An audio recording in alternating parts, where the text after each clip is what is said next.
Hey guys, how you doing? Ted the Atheist here. Today I want to talk about how to view and tackle irrational or controversial beliefs that people say to you.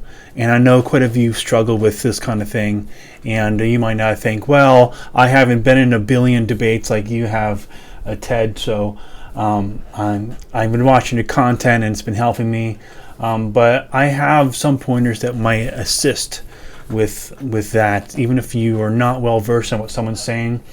When people explain something to you, they need to explain it to you in a way that they can say it to a 5-year-old and have them understand. And that's the way it should handle. And if someone ever tells you, hey, I can't talk to you about this because you don't seem like you really know what's going on, you don't have to know. It's their job to tell you what it is that they're saying is true.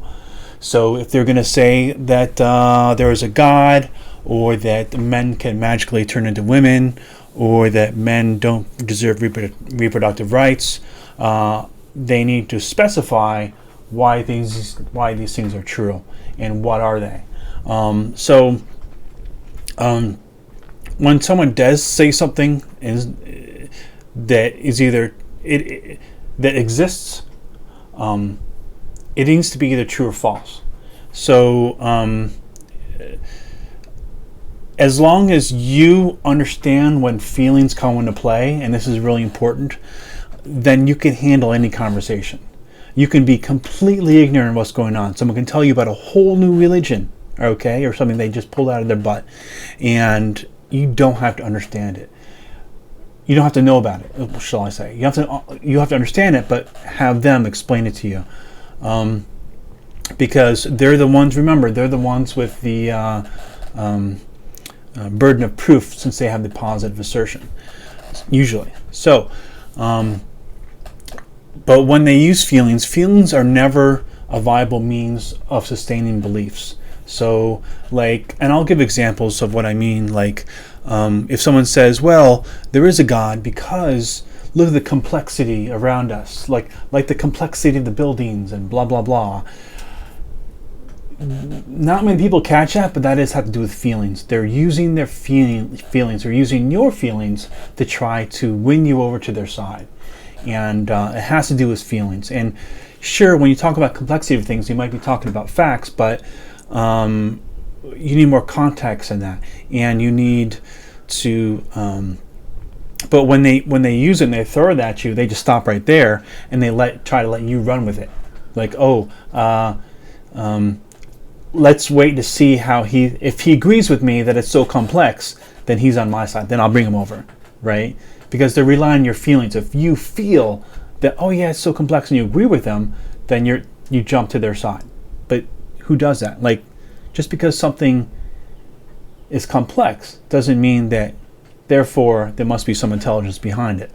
And that's an important thing so just know that a lot of the times they'll use feelings, and once you see that, you understand, okay, wait, I'm not in this for discussing feelings, I want to know the facts, and you bring it back to that. And you don't have to know a lot about what they're talking about as far as what they're saying, their religion or whatever. Just have them stick to the facts. Another example would be the trans movement. They think that men can magically turn to women, things of that nature, make you use their pronouns. Pronouns are something that we use to identify other people.